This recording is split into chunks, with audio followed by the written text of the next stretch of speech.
B, which says, given that the balloon rotates so that the rubbed area is against the wall. Yes, the rubbed area is the part that should be against the wall. If it's not the rubbed area, the balloon will not stick. So here they said, do you think the balloon is an electrical insulator? Do you think the balloon is an electrical insulator, or it is a conductor? Of course, it's an insulator. Now we have to just say why. All right, now, so yes, of course, it's an electrical insulator. Now, the only thing is about how are we going to write this? Because they said, given that the balloon rotates so that the rubbed area is against the wall, do you think the balloon is an electrical conductor or an insulator, right?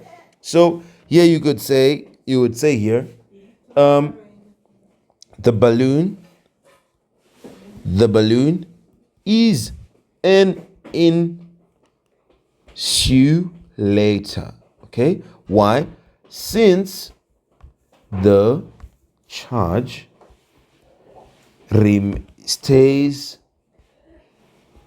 stuck in one place. Okay, so remember that you're going to rub and the charge is going to stay stuck on the spot where you have rubbed. Okay, so this is like, it's called static charge. Okay, so you can say here, electrons build up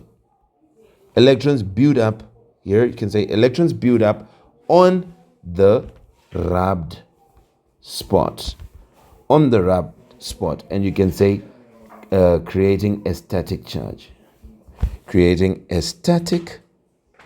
charge. So this is proof that the balloon is an insulator, because the charge that you have put into the balloon is not free to move. It is going to be stuck on the place that you have put it. You have forced it into the balloon by rubbing, right? Remember, we are charging by friction. So you have forced the charge to get in, but it's not going to move. Okay, here you can put a line which gives you the other mark to say, if the balloon were a conductor, the electrons would spread out evenly. Okay, the electrons would spread out evenly across the surface. Here are your 2 marks, and you'd be done, and we'll say to you, well done. Okay, well done. So this is proof that the balloon is an insulator. If it were a conductor, the electrons would spread out evenly across the surface, and you would not have to just put the part which has been rubbed against the wall. Okay, great. Now here we have the next question, which is the last 2 questions. We'll do them in the next video. Goodbye for now.